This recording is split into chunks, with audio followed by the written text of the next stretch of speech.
Welcome again, Farida Benlyazid and Florence Martin. Thank you for being here for this screening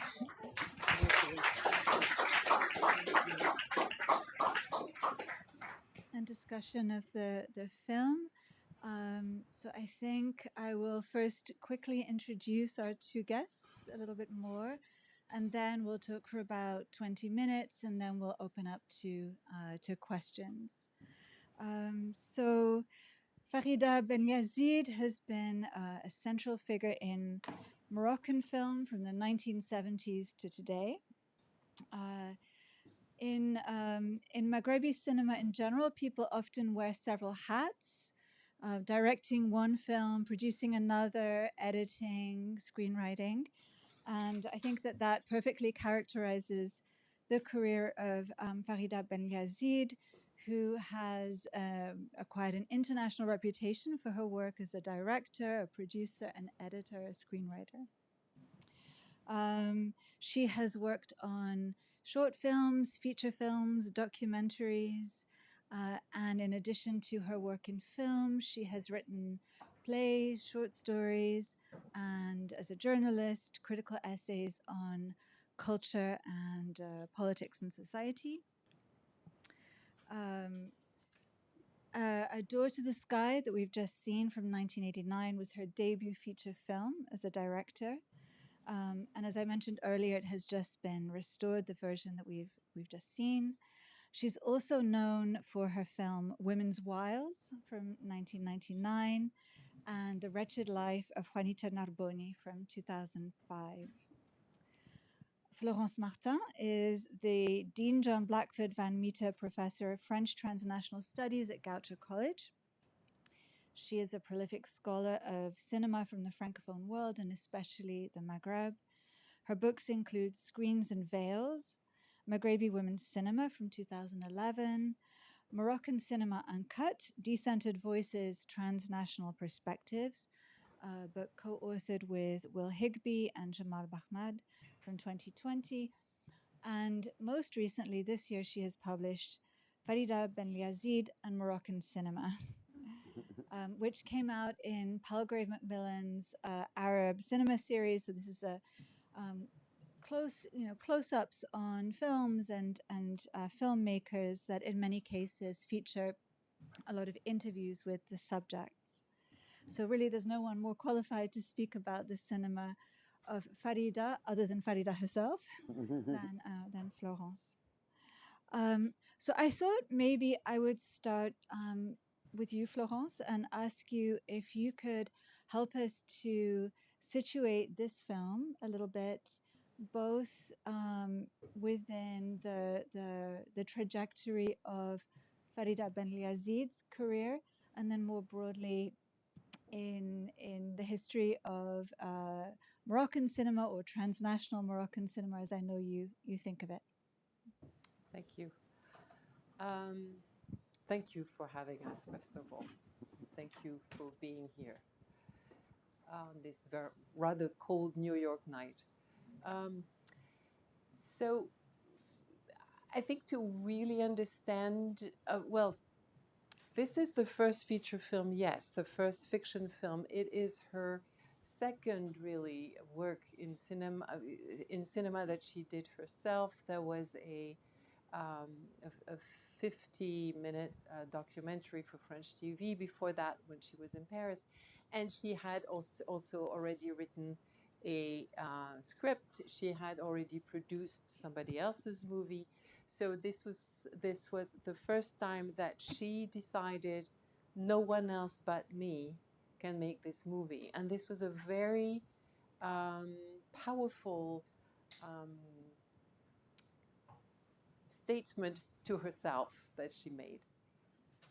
It also corresponds in Farida's life to another side of Farida, which comes through this movie very well, which is her spiritual quest that went on as her film quest, if you wish, was also developing. So I think it's both strains of her work, the work which is not she would say not, it would be Sufi-like, a little bit like Nadia, although she will tell you that she is not Nadia. Um, and and the experimentation of doing a film by herself, which meant co-producing it, um, co-producing it with an amazing Tunisian team, with Hassan Deldoul, who was already a prolific Tunisian producer, and an amazing creative team that came from Tunisia. For instance, Mufida Tlatli was her editor before she became this wonderful director that we know. Who else was Tunisian? Oh, Anwar Brahem also was part of the Tunisian team, and he was the composer of the music, and actually gave it to her as a present. Anwar Brahem, if you haven't heard him recently, is incredibly well known and does amazing music. So Farida managed in '88 to go to Tunisia and, you know, did a production that was amazing for the time. It was Tunisian, Moroccan, and French. Barski, the filmographer, was from France. And to assemble these creative and technical teams from three different countries is simply amazing. And then there was, before that, the writing of the script, and she might be talking about this, so I don't want to, but which came to her as an inspiration that she had almost no control over. At least this is the way she describes it. Yet after that inspiration, you needed to put it in a film form.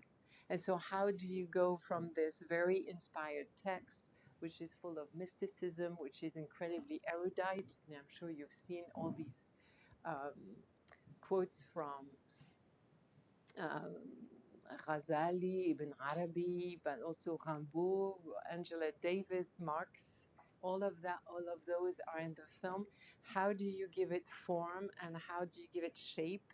How do you give it a voice or multiple voices to do a film? And I think that was her first experience. I think it's a perfect moment to turn to Farida and to ask you, Farida, to speak a little bit about the genesis of this project and how you went from the screenplay, from the script to the film, and what that transition was about for you. Je repose la question en français, oui? Oui, s'il vous plaît. Bon, parler un petit peu de la genèse du projet. Oui. Donc, Florence a évoqué Oui. que vous avez d'abord écrit le scénario. Oui. Donc, comment vous êtes passé du scénario au film, Oui. et ce que cette transition a représenté pour vous? Oui. Bien, d'abord, il faut dire que j'ai commencé par écrire des scénarios. Je suis venue au cinéma par l'écriture et non pas par la technique. Et donc, j'ai écrit des scénarios pour d'autres réalisateurs. Et comme l'a dit Flo, j'étais très inspirée en écrivant ce scénario.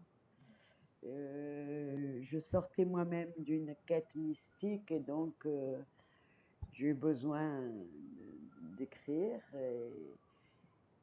Et là, je me suis dit, personne ne peut le faire comme je veux. Je ne peux pas le donner à un autre directeur pour le réaliser. Maybe I'll translate briefly. So I came to cinema through writing, not through the technical side of film.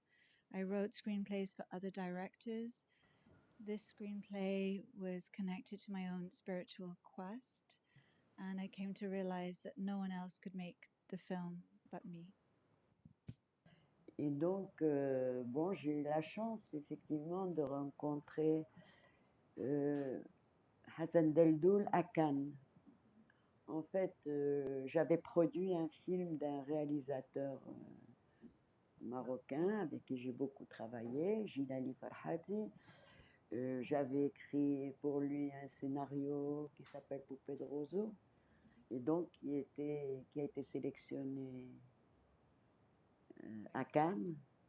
Et là, j'ai eu la chance de rencontrer Hassan Deldoul, et j'avais déjà écrit le scénario de Une porte sur le ciel. Et je lui ai donné, je lui ai dit, écoute, j'aimerais beaucoup réaliser moi-même ce film. Est-ce que tu serais prêt à le coproduire? Il l'a lu et il m'a dit d'accord. Et je lui suis très reconnaissante de m'avoir donné cette possibilité. So she met Hassan Daldoul, who became the producer of the film at the Cannes Film Festival. She was there representing a film that she had made with a longtime collaborator, Jalali Farhati, and she showed her screenplay to Hassan Daldoul, and he was impressed by it and agreed to Oui. produce it. Bon, il faut dire que bon, j'étais producteur, mais avec très peu d'argent. Mais disons que j'ai eu la chance d'avoir beaucoup de gens qui m'ont aidé, ça je dois reconnaître. Et comme How long did it take to make the film from that first moment where you come to an agreement with the producer until the time that it was bon, released? disons une année, c'était pas très long. En général, c'est beaucoup plus long, mais c'est pour ça que je suis reconnaissante à Hassan Deldoul, parce que franchement, il m'a vraiment facilité les choses. On a fait le tournage au Maroc, mais toute la post-production, on l'a faite en Tunisie. So the film was made quite fast in a year, thanks to the producer. It was filmed in Morocco, and then the post-production was in Tunisia. I think the city of Fez is crucial to this film.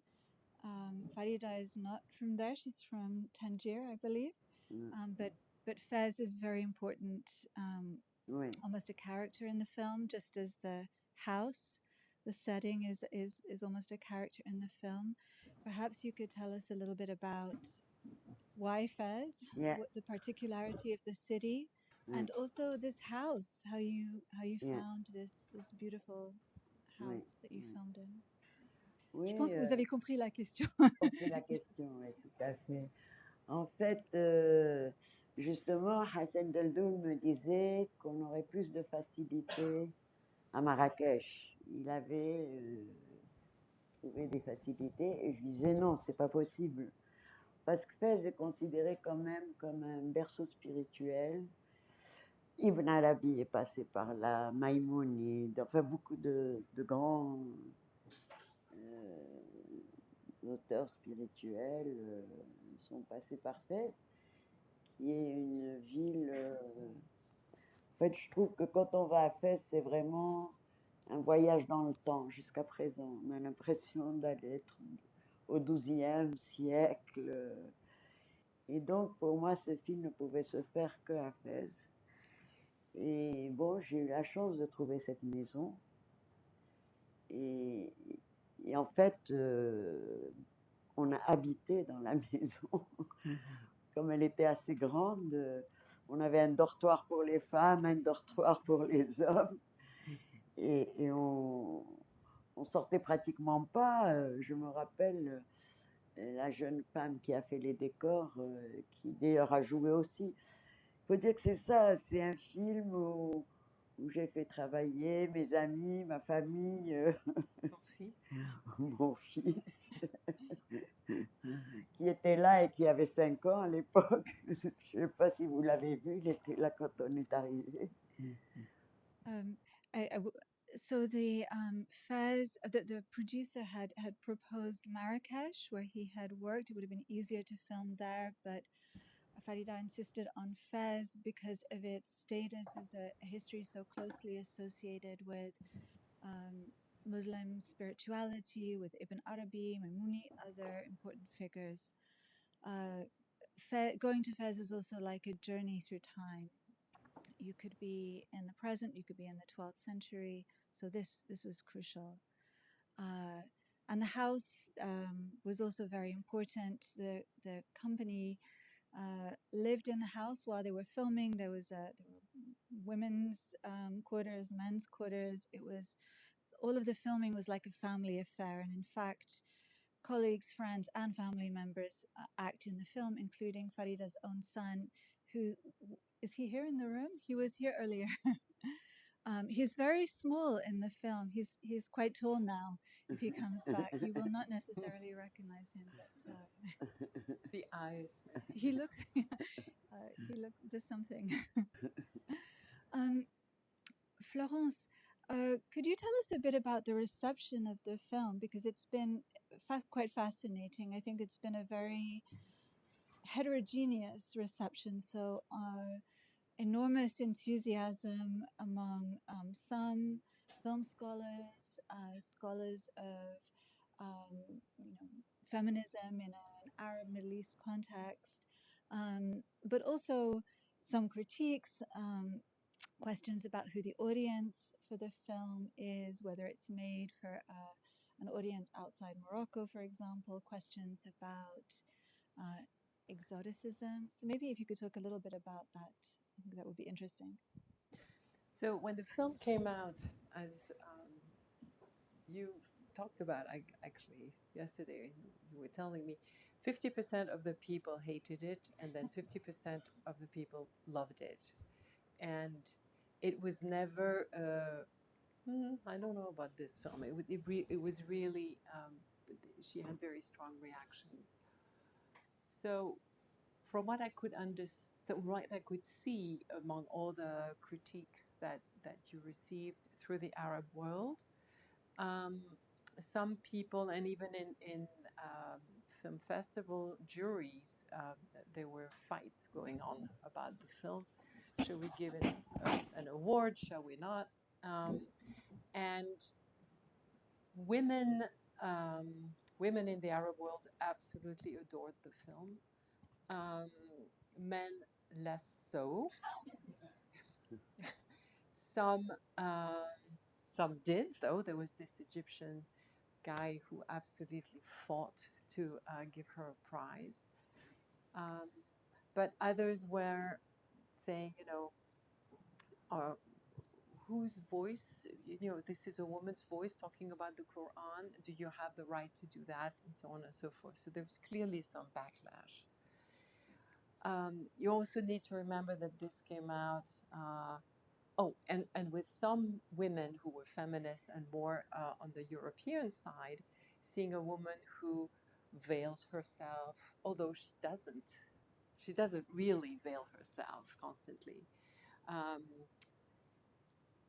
had a very strange echo given the fact that the Iranian Revolution had happened a few years before, and that there was this big fear that we were going to a very Shiite, I guess, even though this is Sunni Islam in the film, a kind of no, we're not going to reveal our women, we're not going to do this, and blah, blah, blah.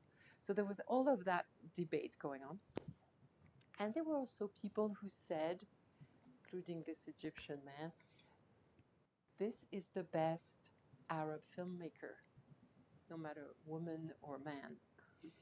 In the Arab world, most of the time, this is finally we have a woman filmmaker, and it's in every critique or review that you can see. Now, who is it for? I believe it's for she doesn't.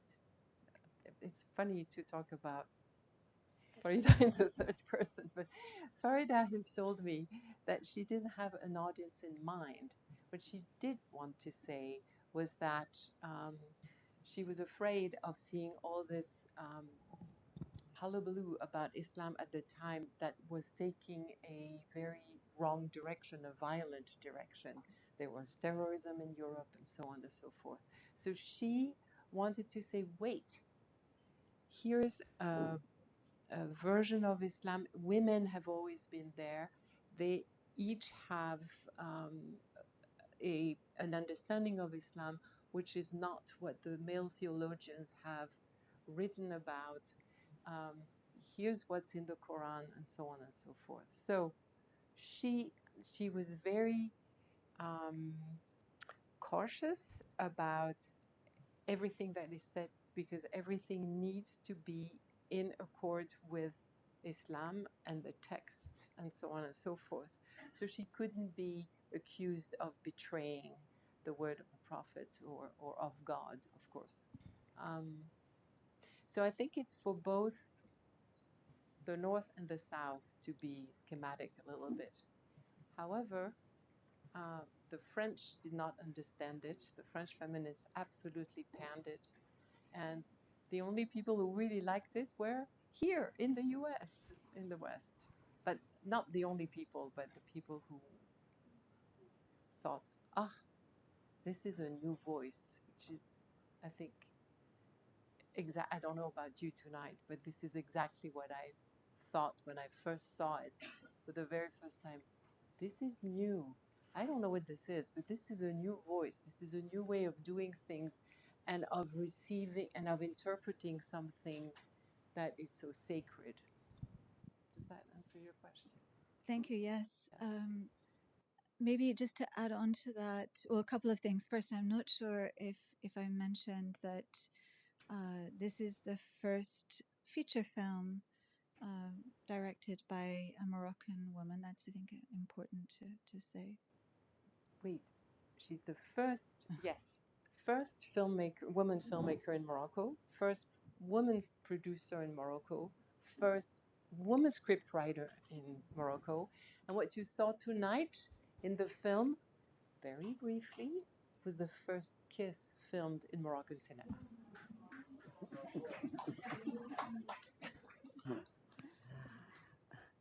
Sorry, Mais I had to do. en fait, pour moi, c'était une évidence.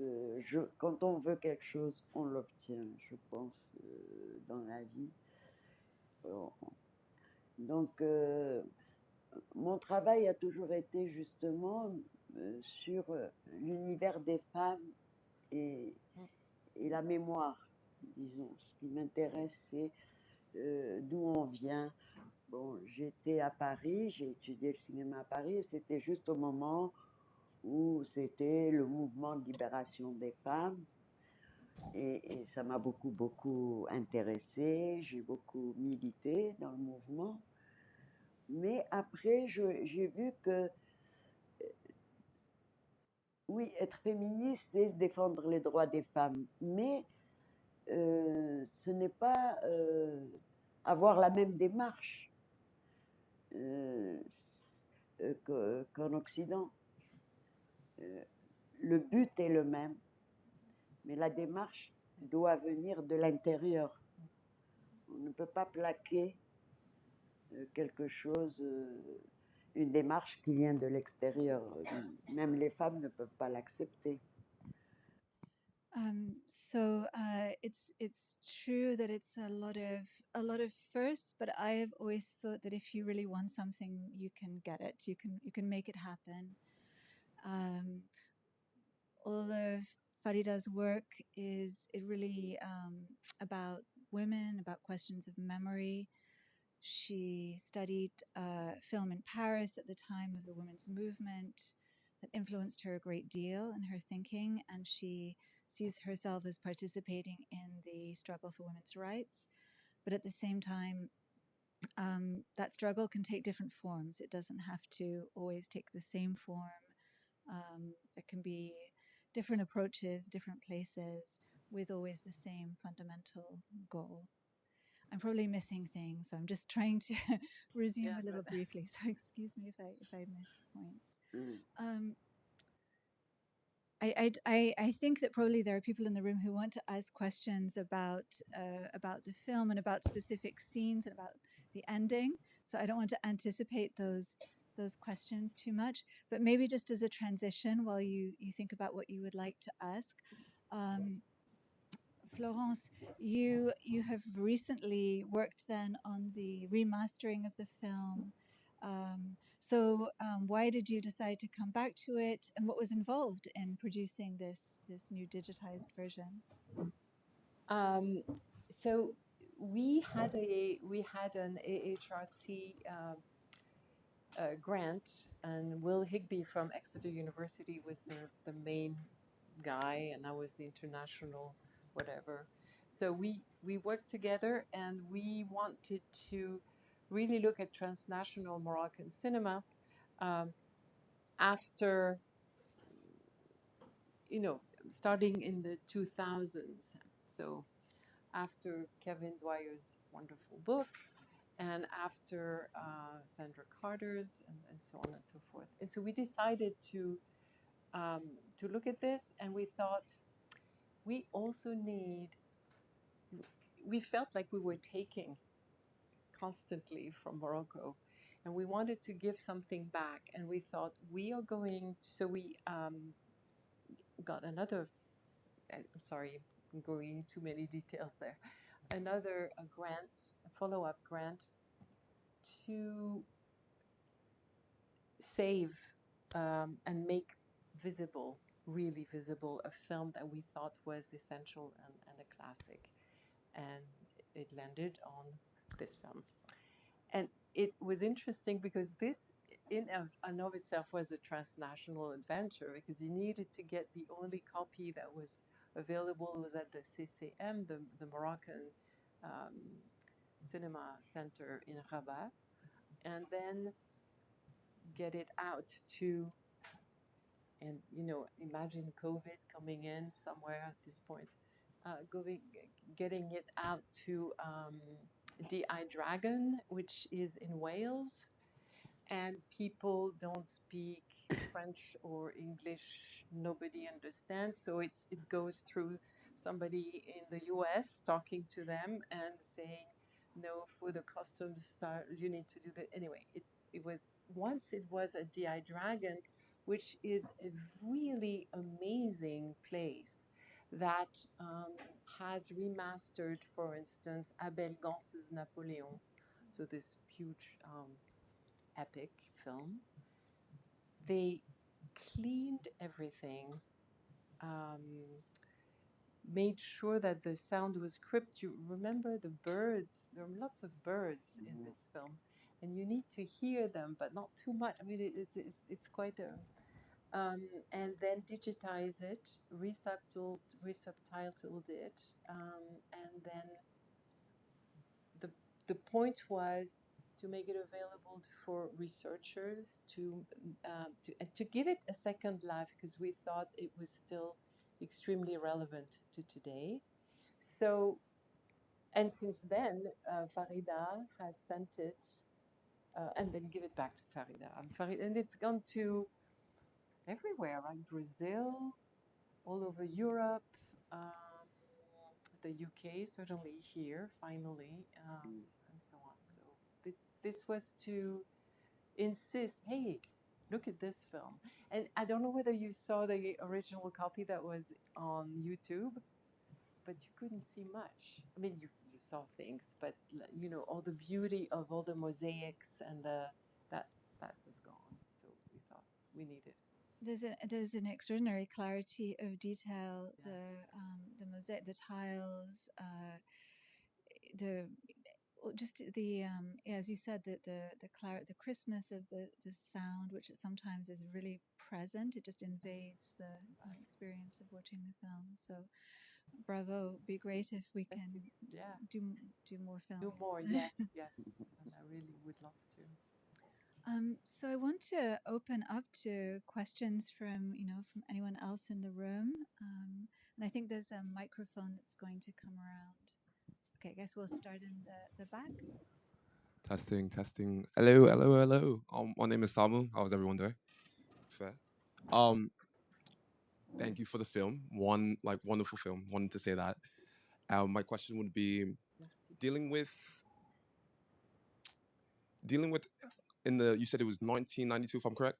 That's when it was first, or 1999, 89. 89. Sorry about that. 89 it came out. Wow, even before. Wow, love that. How would you say, if you're a young filmmaker trying to do a film in another country, and how would you battle because I believe back then people were less worried about backlash on the West or Europe or like anywhere. There was less people, you would say, getting offended about such things. What would you do with a young filmmaker who wants to just break those walls and but is still scared? What would you say to someone who's like, how to break the wall of the backlash? Qu'est-ce que tu dirais? You mean now? Yes, right now. Qu'est-ce que tu dirais à un jeune cinéaste qui essaye de... Hein?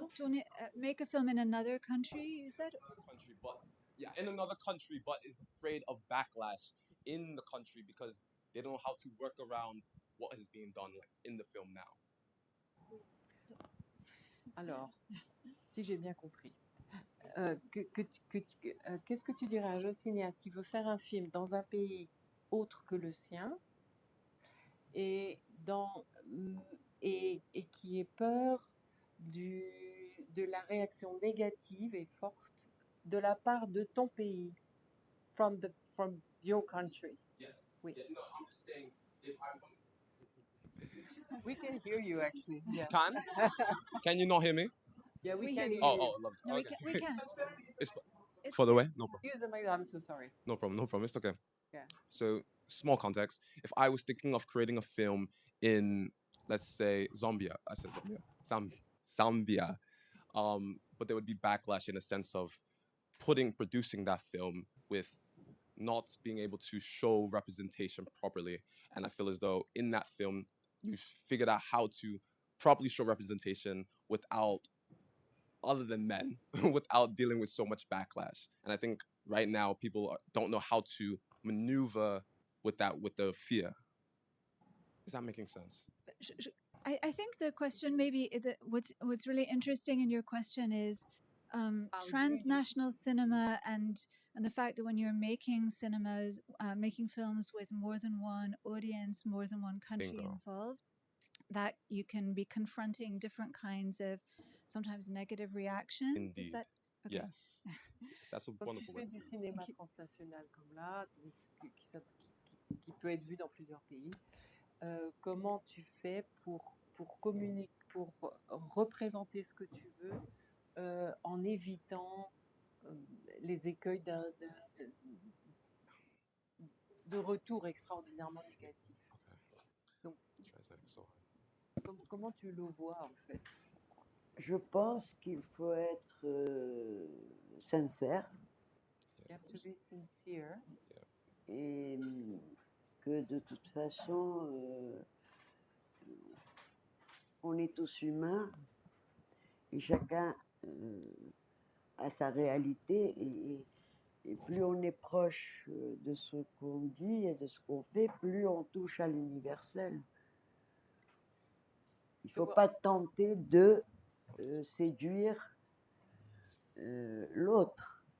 Il faut être convaincu de ce qu'on fait. Did you get that? No. A little bit. I'm like struggling to translate.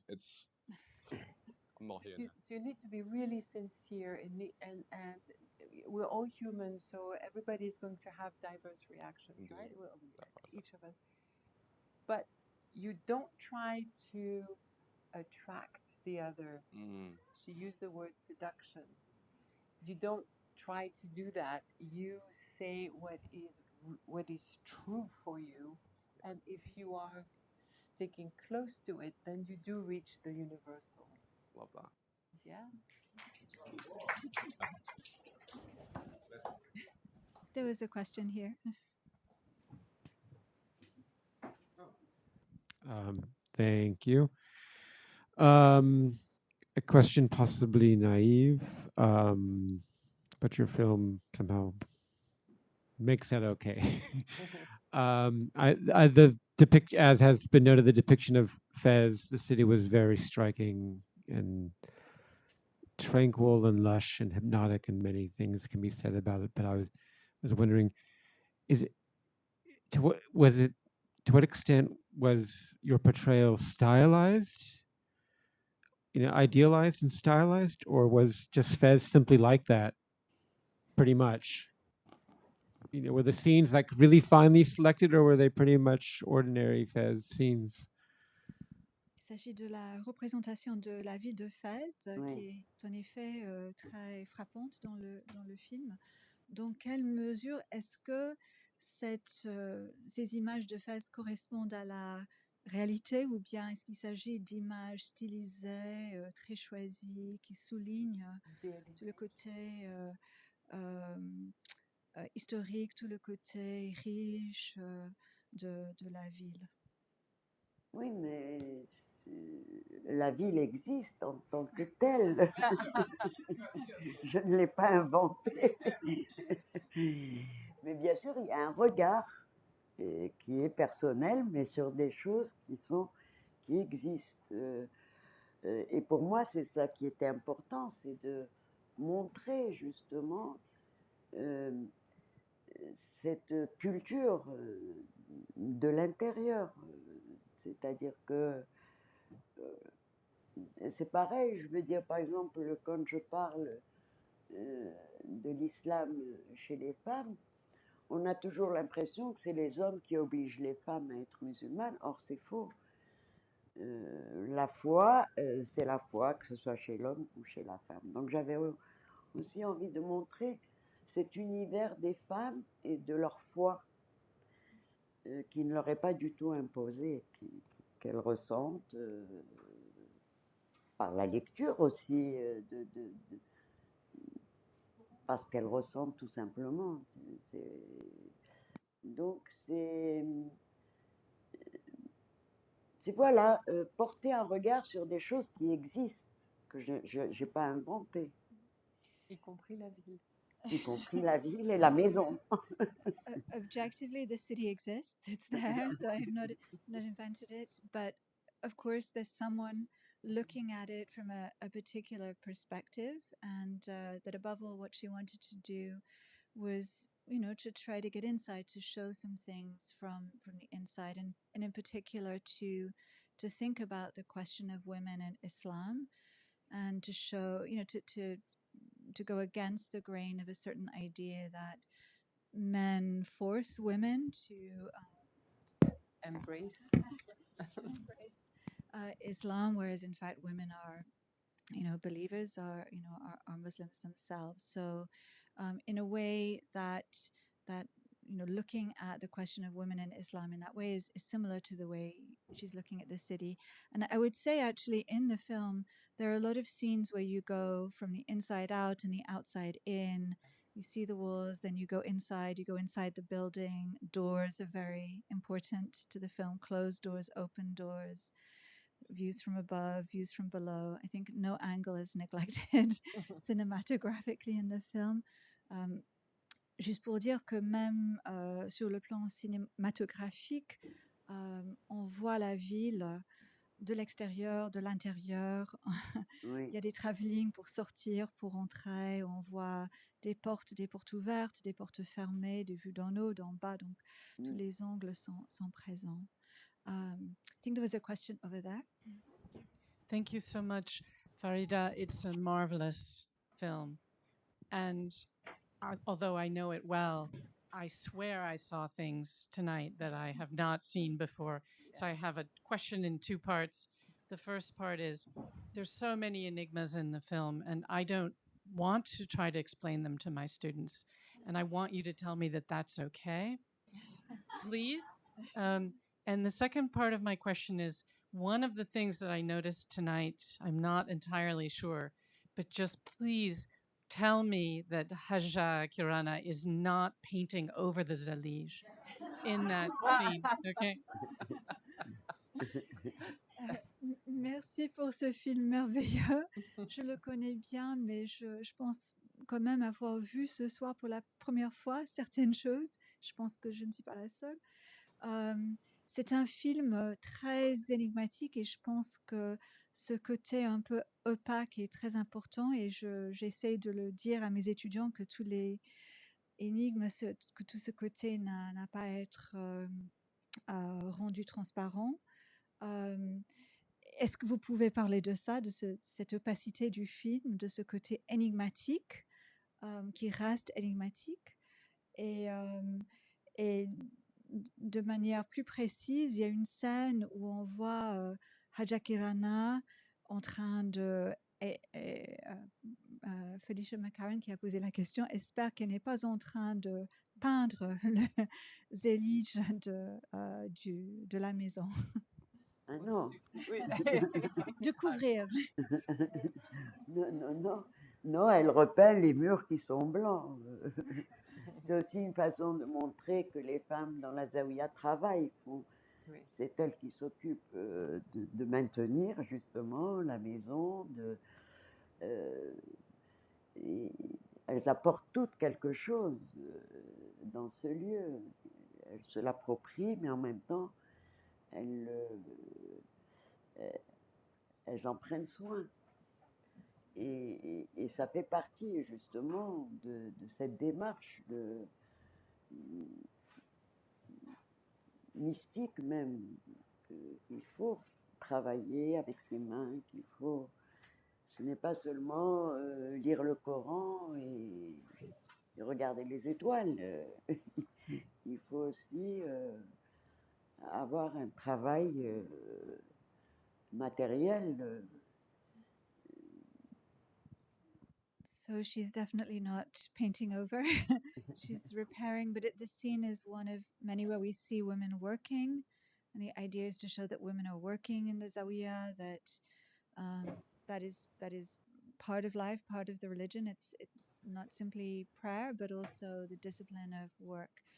Mais je crois que la question sur l'énigme est importante aussi. Donc ce côté un peu énigmatique, Oui. des questions qu'on peut avoir par rapport au sens du film. Oui. Et où il est vraiment, je pense qu'il faut interpréter, n'est-ce pas? L'interprétation n'est pas donnée, n'est pas imposée par le film. Oui. Oui. Franchement, pour moi, il n'est pas énigmatique. Quoi. Je ne vois pas où est l'énigme.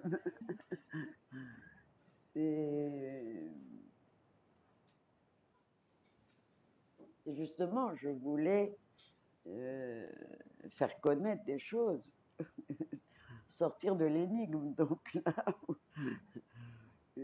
pour moi, c'est un film qui explique des choses. Ça, c'est très intéressant. So for me, the film is not enigmatic. I thought of it rather as a film that explains certain things, that gets us away from a certain kind of mystique and tries to clarify certain things. Bonjour Lele Farida. مرحبا بك. So I'll say in English and then translate if you don't mind. So my question is about we're in the late 80s. So my question is about French presence, and I think the movie does a very a good job explaining a bit like the intricate relationships, maybe of families that have two cultures, or the idea of leaving one's culture, or like the idea of not being able to merge cultures. And I think it's an interesting perspective, especially I would like to hear more about it and like the political context in which you thought about the movie. Alors en français, en fait, moi je trouve que le film est intéressant dans la mesure où on parle de présence des Français et aussi de familles qui sont biculturelles. Et je voudrais, si c'est possible, que vous nous en parliez un petit peu. Donc, le fait qu'il y ait un choix à faire ou ne pas faire un choix, et aussi cette sorte d'ambiguïté entre être au Maroc ou en France et être un peu partout à la fois. Oui. Mais aussi la référence à Le Pen et aussi l'absence de référence politique au Maroc aussi. Donc, il y a un non-dit aussi. Oui, en fait, pour moi, justement, Nadia représente toute une génération Bon, c'était la mienne. Maintenant, les choses aussi changent. Mais on était extrêmement imprégnés de la culture française. Et donc, d'une certaine façon, on rejetait un peu notre culture. On était dans la volonté d'être comme l'autre. Et donc, pour moi, justement, Nadia, quand elle revient et il y a la mort de son père, pour elle, c'était un choix.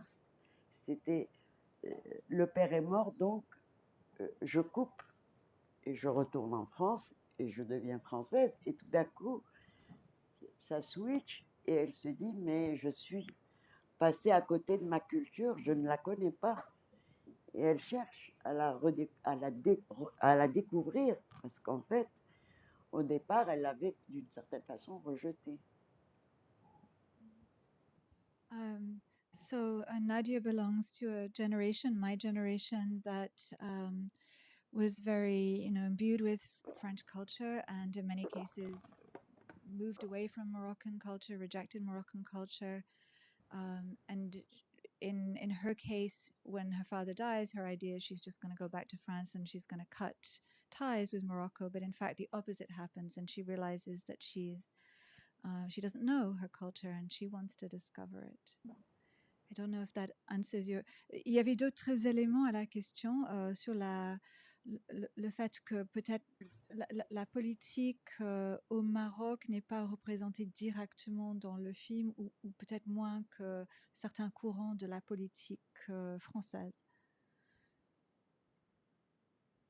Parce qu'elle, tu sais, elle mentionne Le Pen, par exemple, et Oui, on bon, n'entend pas parler du roi. Je ne sais rien du tout sur le roi. oui, non, mais parce que justement, Oui, c'est vrai. hein, Ah ben c'est inévitable. quoi, je sais pas. Il y a les photos du roi. Oui, oui, oui. Oui, non, bon, c'était pas le sujet.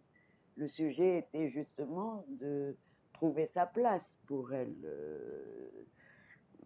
Bon, Le Pen, c'est justement que finalement, elle n'a pas trouvé sa place Là-bas. là-bas. Elle a ressenti le rejet. Et pour elle, justement, tout à coup, elle découvre que les choses... c'est-à-dire que quand tu dis rejet, tu dis que c'est une culture ancienne qui n'a plus sa place.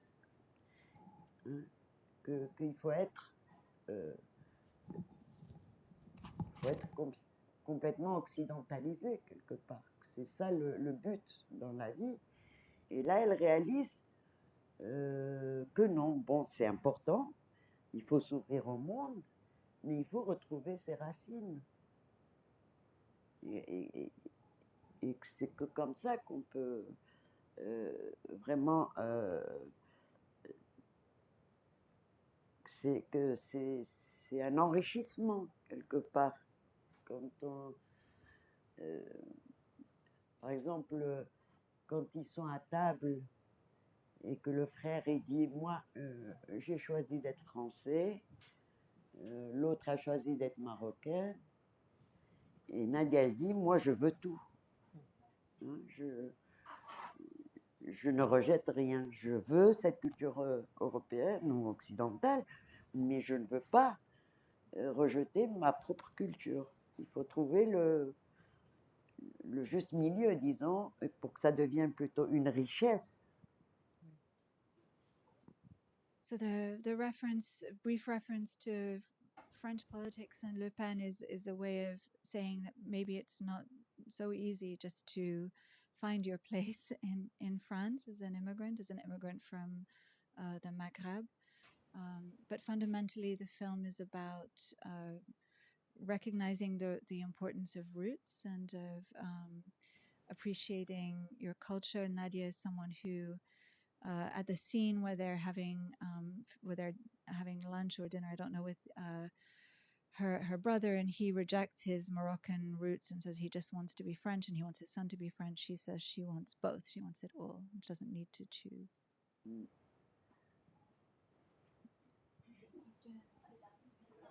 Oh, I'm so sorry. I'm sorry. We'll continue next. I don't think so. Je vais dire ça en français d'abord. Merci beaucoup pour ce film vraiment très courageux, je pense. A little closer, maybe? Closer? OK. Merci beaucoup pour ce film très courageux. Et je ne pourrais pas dormir ce soir si je n'ai pas la réponse à 2 questions. Cette maison... No pressure.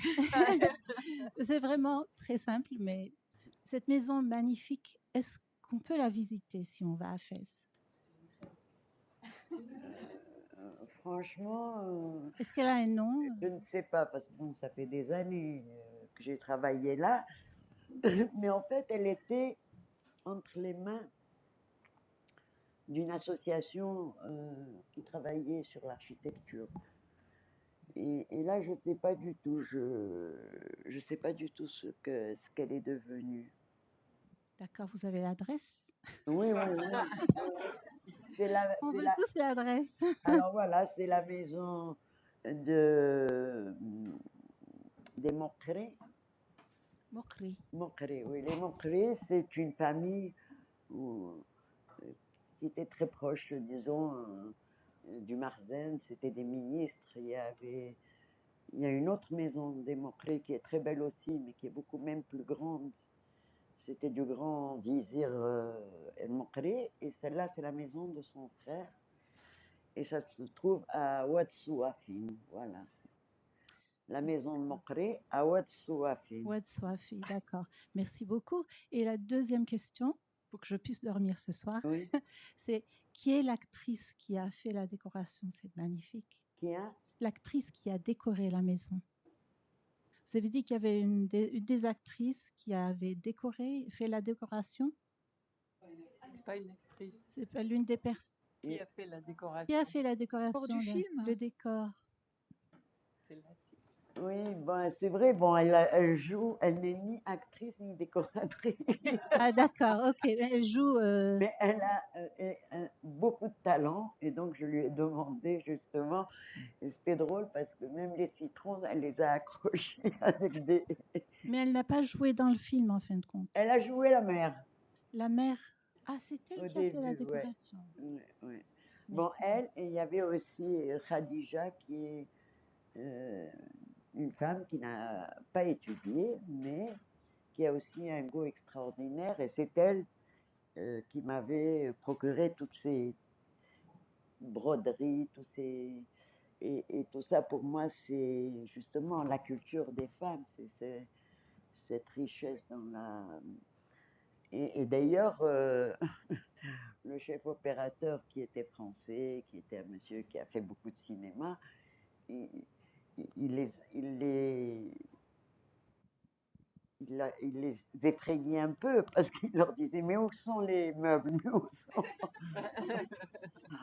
Or, en fait, chez nous, il n'y a pas vraiment de meubles. On fait avec ce qu'on a. Enfin, il y a des matelas, et les meubles, c'est les tissus qu'on change, c'est les rideaux, c'est les... donc, il y avait ce petit décalage. Et elle venait me dire, mais il m'a dit qu'il faut ceci. J'ai dit, ne t'inquiète pas. Parce que les matelas, on peut les transporter d'un côté à un autre. C'est pas vraiment des meubles avec, disons, qui représentent certains moments de l'histoire du XVe siècle. C'est toujours les mêmes meubles, quoi. C'est les matelas depuis toujours. Et ce qui change, c'est l'habillement, en fait. Et c'était vraiment... Tout ça était dans un coin, quoi, les tissus. Merci beaucoup. Je dis en anglais. I'm just going to very quickly, I don't know how many people in the room need the translation, but just in case, I'm going to be very quick here and say that one question was about the house and whether it can be visited. Farida is not sure about that. Is a house that belonged originally to a family close to the Maghrebi, so the whole kind of elite around the royal family. But at the time, it was in the hands of an architectural society. I hope it's not on Airbnb now. I'll just say that. And then a question about the film set. One of the actresses was involved in that, in putting it together, and I think it's an indication of the way that this team worked. People playing different roles, wearing different hats, even if it wasn't something they were trained to do. And the French camera operator was a little bit shocked by the lack of furniture, and it had to be explained to him that, you know, in Moroccan houses, there's a lot of, you know, mattresses, fabric, you know, the number of pieces of furniture tends to be much smaller. So I think maybe there was one question here. Yeah, we'll take one more question. Déjà, venez me voir après parce que j'ai un riad à fesses presque identique à la maison. Quand je suis arrivée, j'avais quelques minutes de retard et tout de suite, j'ai vu les éliges. J'étais aux larmes. C'était vraiment un retour à Fès. Mes grands-parents sont Bidaoui, Maknessia. Et j'ai vu Fès pour la première fois l'année dernière. C'était juste magnifique, merci. Et pour continuer un peu le sujet des actrices, j'étais curieuse de savoir comment vous avez fait le casting et pour les enfants et toutes les femmes, est-ce que c'était des femmes actrices, des femmes facias dans la rue, comment ça a marché tout ça? Ouais. Bon, et bien sûr, pour les rôles principaux, c'est des comédiennes. Kirana est une grande comédienne, Zakia est comédienne. Bon, mais bien sûr, pour la figuration, bah non, c'était des personnes justement qu'on a pris. Et puis, c'est magique, quoi, le cinéma. On ne sait pas toujours, on fait ce qu'on peut, puis les choses se mettent en place. Par exemple, pour la séquence de la transe, bon, bien sûr, on est allé demander à des vraies personnes de la confrérie qui font cette musique. Et on a dit aux personnes qui voulaient venir, la porte était ouverte, on n'a pas été... Et le plus extraordinaire, c'était qu'au même moment, il y avait à côté des jeunes femmes qui étaient venues de Paris, c'était des immigrés, pour faire un stage de cuisine. Et donc, elles sont venues comme spectatrices. Et tout à coup, elles sont rentrées dans la transe. Elles-mêmes, elles n'ont rien compris.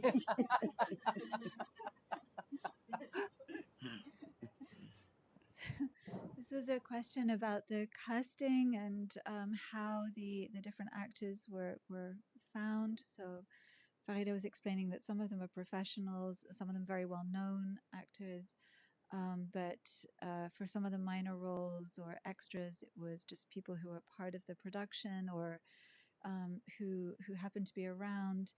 When they filmed the trance sequence, they invited the the Sufi brotherhoods who do this to come, but there was a sort of open door policy, and some people who were next door doing a cooking class or a cooking internship or something like that came in and immediately just got into the trance and without missing a beat.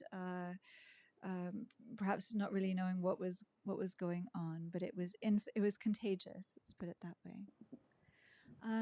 So maybe just to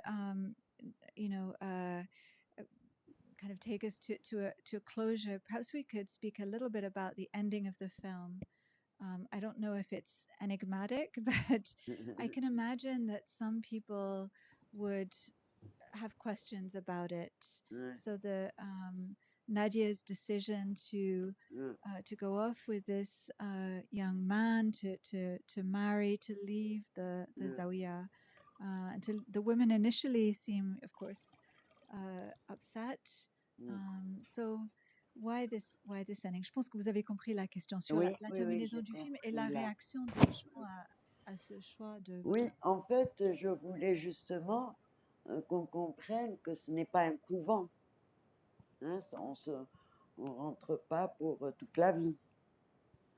C'est un moment où on a besoin de faire un travail intérieur Et puis pour Nadia, justement, cette jeune femme qui vient de l'extérieur, c'est comme un déclic qui la réveille et qui dit mais oui, il faut que je ressorte, j'ai besoin maintenant d'aller à l'extérieur. Elle a un peu, voilà, elle était au bout de quelque chose et donc elle était prête à faire d'autres expériences. Et pour moi, la fin, bon, symboliquement, c'est aussi une démarche spirituelle, c'est-à-dire, bon, elle s'est mariée, ben, c'est pas pour avoir une maison avec un frigo, mais plutôt pour continuer cette démarche. Et pour moi, c'est aussi exprimer que la spiritualité réunit toutes les autres religions. Il y a une unité. Si on dit que Dieu est un, eh bien, c'est le même pour tout le monde. Et chacun a sa démarche pour y arriver. Pour moi, la dernière scène, quand ils se prennent comme ça, c'est le yin et le yang, quoi. C'est le féminin et le masculin qui se retrouvent. Bon, ça, c'est mon explication, c'est comme ça que je l'ai pensé, mais on peut ne pas le voir ou voir autre chose. So the idea was in a way to show that the zaouiya is not a convent, that people don't enter it for life, that it can be a place to go to explore spirituality, to seek your own interiority for a while, but that doesn't, the outside world is still there, and Nadia realizes at a certain moment that it's time to leave, and the relationship with the young man. There's a kind of depiction of the coming together of opposites of different, the masculine, the feminine, the yin, the yang, a kind of a unity of different elements that's evoked in that ending. Maybe one very last question, since it was said that you are really the pioneer, the first in many categories, but right now there's a very rich and vibrant cinema in the Maghreb, transnational cinema, with actually a lot of women filmmakers. I think the Tunisian Kauta Ben Hania is perhaps the most well known internationally, but Maryam Ben Barak in Algeria, Sophia Jamal, Mounia Madour, many really interesting women directors. How do you see this landscape of cinema in Morocco and in the wider Maghreb today? And it's a question for both of you. Pas très bien. Bon, j'ai compris qu'il y a des jeunes réalisatrices, mais ce qu'elle a dit avant. Mais toi, tu étais pionnière et il n'y avait pas beaucoup de gens, pas beaucoup de femmes à l'époque. Et maintenant, il y en a de plus en plus. Mais ouais. Ah oui, et une sorte de transnationalisme féminin, si tu veux, qui est né à partir du Maghreb. Oui. Comment tu vois ça? Ben, je suis enchantée. c'est merveilleux, ouais. En plus, elles font de très très belles choses. Là au Maroc, on a aussi Asma El Moudir qui a fait un très très beau film. Et ben voilà, c'est merveilleux, quoi. C'est bien qu'elle se soit appropriée. Tu expliques ça comment, qui est cette... tout d'un coup, il y a une telle floraison de femmes cinéastes.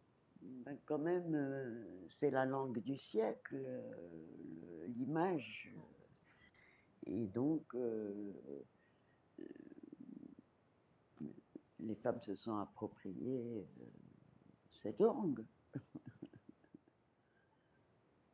So she is, of course, thrilled that there's such a vibrant cinema and so many women. And Florence was asking, how do you explain this flourishing all of a sudden? Farida said it's the language of the century, and women have appropriated this language.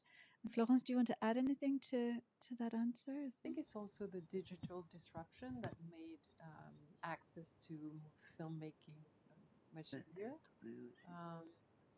And the fact that there are more and more, and there was none when you started. There was no film school in Morocco. There are more and more film schools in Morocco and in Tunisia, and extremely good ones. So I think there's a general, positive environment for people to make movies now. It's very difficult,